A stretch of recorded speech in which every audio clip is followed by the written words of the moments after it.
Gubernur Jawa Tengah Ganjar Pranowo mengamuk saat ia menyidak jembatan timbang di Batang, Jawa Tengah. Di depan matanya sang gubernur melihat praktik suap dari sopir truk ke petugas jembatan timbang.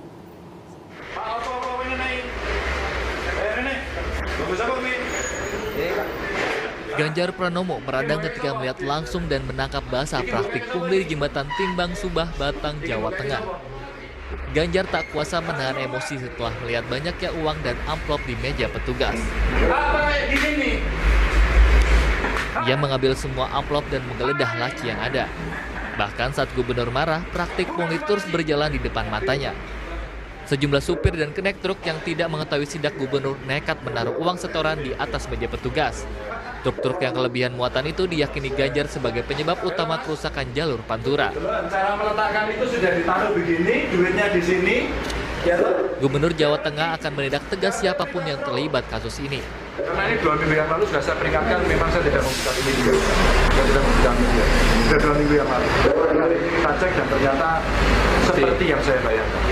Pemerintah Provinsi Jawa Tengah mentargetkan pemasukan dari jembatan timbang sebesar 48 miliar setahun.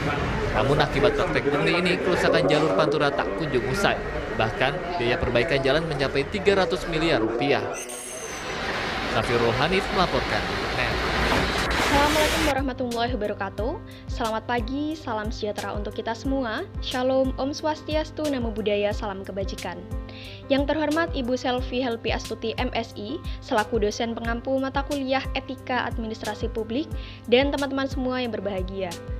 Kelompok kami membahas mengenai analisis kasus suap di Jembatan Timbang, Kabupaten Batang, Provinsi Jawa Tengah, di mana kasus suap ini terjadi antara sopir truk dengan petugas jembatan timbang.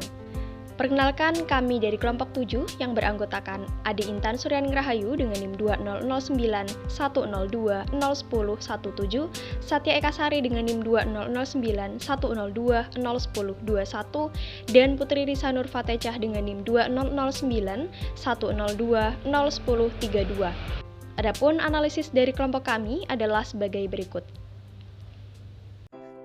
Baik, untuk analisis yang pertama mengenai jenis korupsi pada kasus praktik di Jembatan Timbang, Batang, Jawa Tengah. Nah, menurut kelompok kami, jenis korupsi pada kasus tersebut itu merupakan korupsi transaktif. Nah, korupsi transaktif ini merupakan korupsi yang terjadi atas kesepakatan di antara kedua belah pihak dalam bentuk suap. Nah, keduanya itu sama-sama mendapatkan keuntungan. Dari video tersebut kan sudah jelas bahwa terjadi kasus suap menyuap di antara si supir truk dengan beberapa oknum. Dari kedua belah pihak tersebut terdapat simbiosis mutualisme yang diantaranya si supir memberikan uang kepada oknum tersebut supaya bisa lolos untuk memasuki area yang seharusnya tidak boleh dimasuki oleh mobil yang bermuatan lebih. Nah, sedangkan dari si oknumnya sendiri itu mereka menerima uang dari si supir atau uang tips dengan tujuan memberikan izin memasuki kawasan. Analisis yang selanjutnya yaitu nilai-nilai normatif etika. Norma keagamaan. Norma agama adalah suatu petunjuk hidup yang berasal dari Sang Pencipta agar mereka mematuhi perintahnya dan juga menjauhi larangannya. Tindakan yang dilakukan oleh petugas menjadi bentuk pengingkaran nikmat-nikmat Tuhan. Usaha jalan pintas tidak mengindahkan norma atau nilai untuk memperoleh sesuatu bagi pemenuhan kepentingan pribadi. Hal ini merupakan cara-cara mencerminkan ketidakmampuan untuk bersyukur atas nikmat yang telah diberikan oleh Tuhan, sehingga sangat bertentangan dengan norma agama yang ada di negara Indonesia. Norma kesopanan.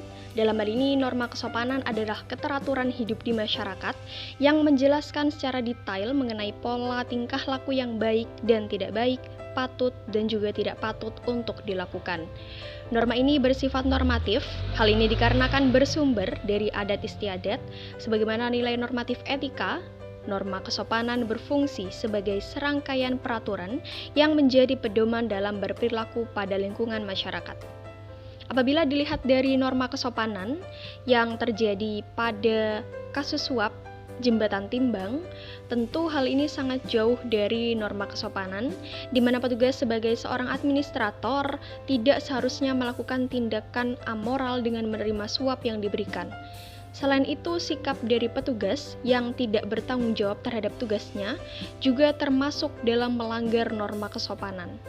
Norma kesopanan yang berfungsi sebagai pedoman dalam berperilaku tidak diimplementasikan dengan sebagaimana mestinya oleh petugas. Petugas yang seharusnya sebagai administrator melayani publik justru malah melakukan tindakan yang dianggap tidak sopan dalam berperilaku.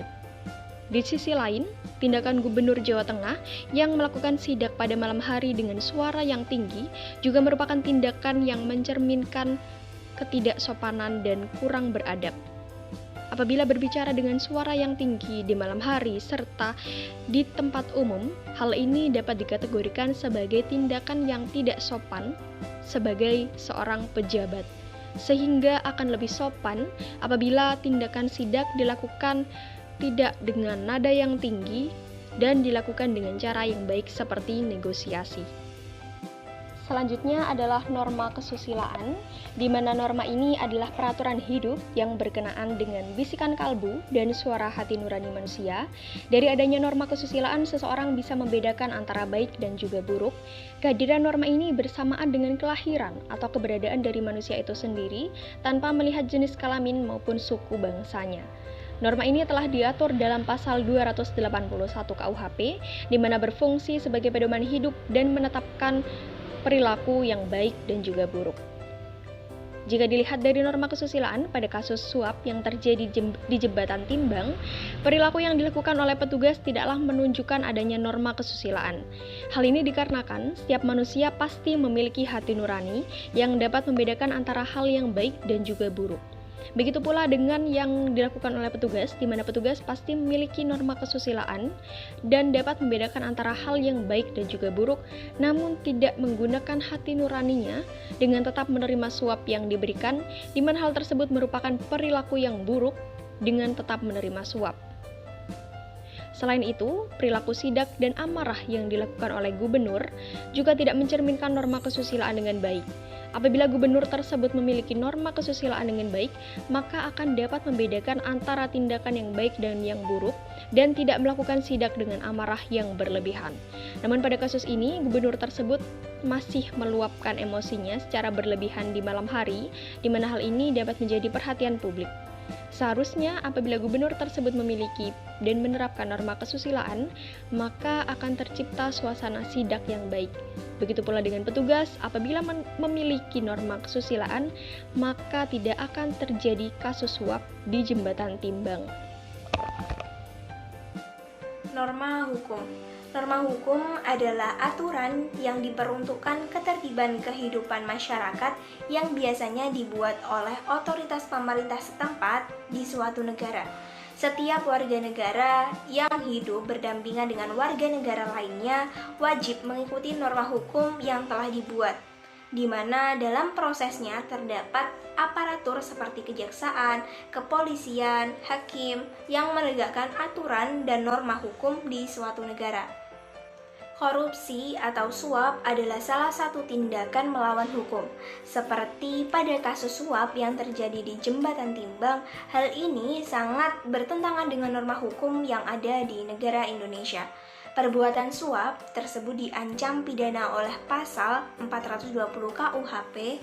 Keempat pasal tersebut kemudian dinyatakan sebagai tindak pidana korupsi melalui Undang-Undang Nomor 31 Tahun 1999 CO Undang-Undang Nomor 20 Tahun 2001.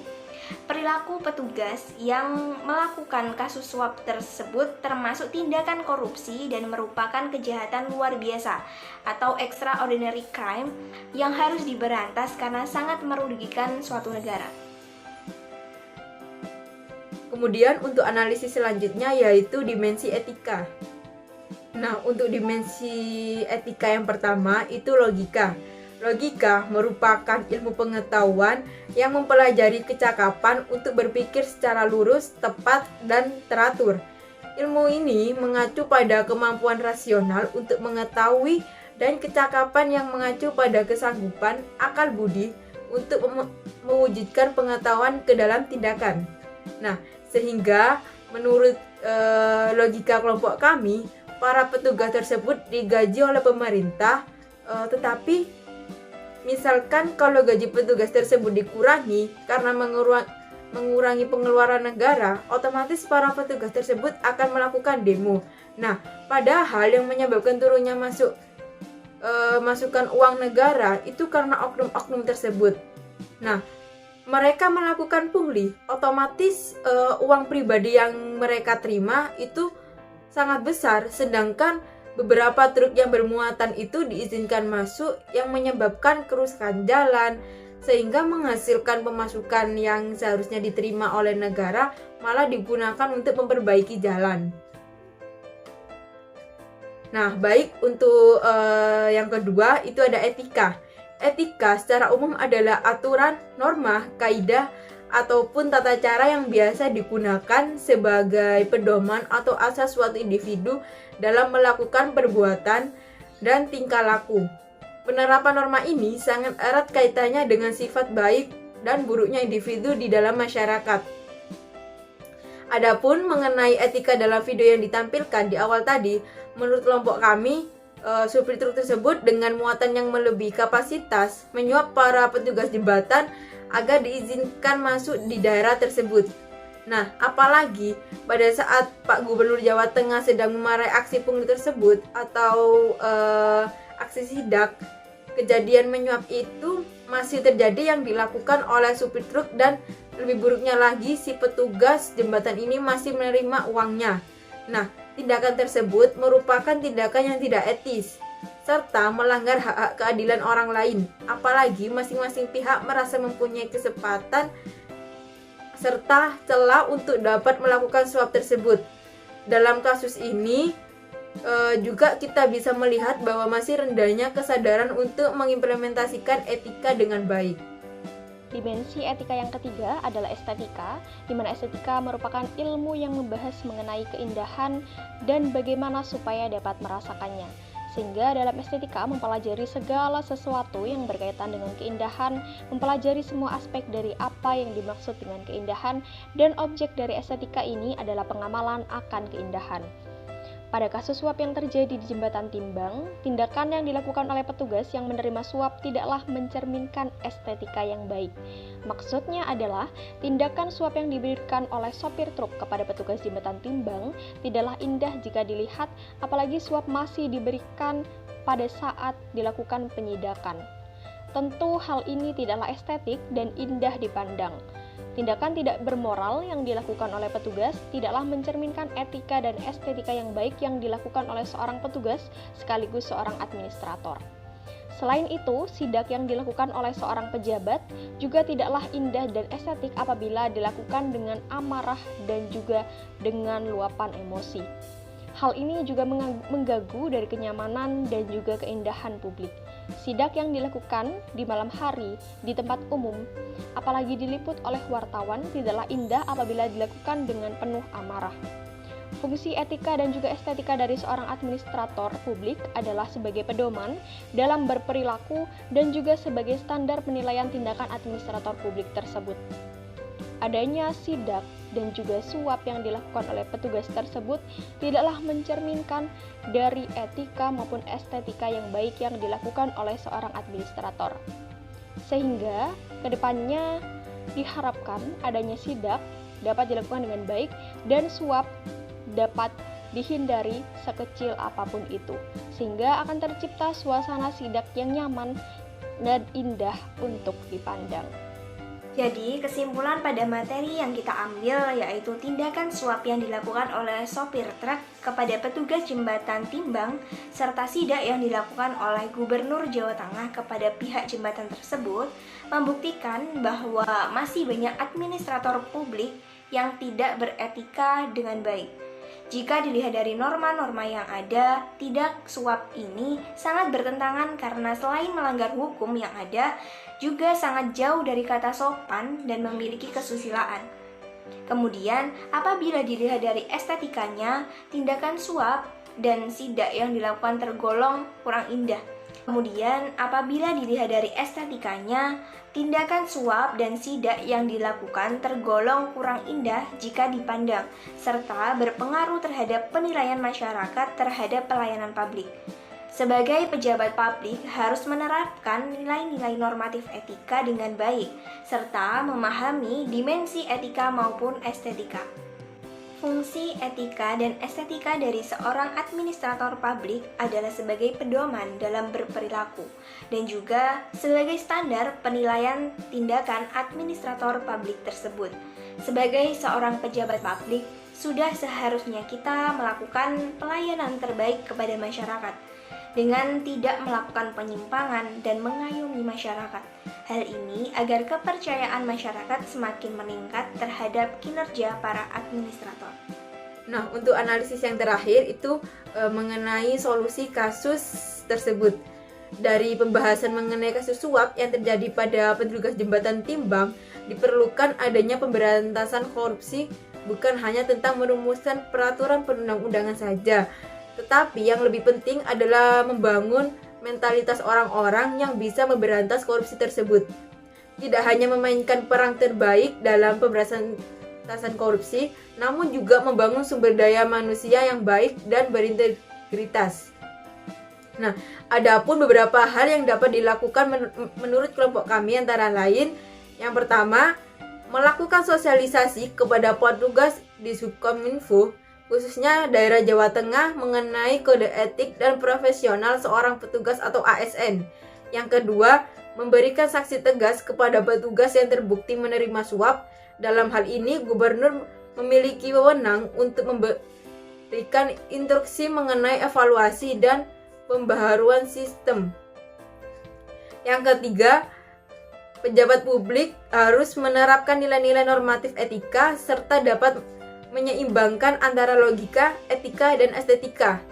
Yang keempat, mulai menerapkan teknologi informasi dalam melakukan pelayanan publik sehingga dapat dipertanggungjawabkan dan terciptanya pelayanan dengan benar. Sekian analisis dari kelompok kami mengenai kasus suap yang terjadi di Jembatan Timbang Kabupaten Batang, Provinsi Jawa Tengah. Mohon maaf apabila terdapat kesalahan dalam pengucapan maupun penulisan. Terima kasih atas perhatiannya dan wassalamualaikum warahmatullahi wabarakatuh.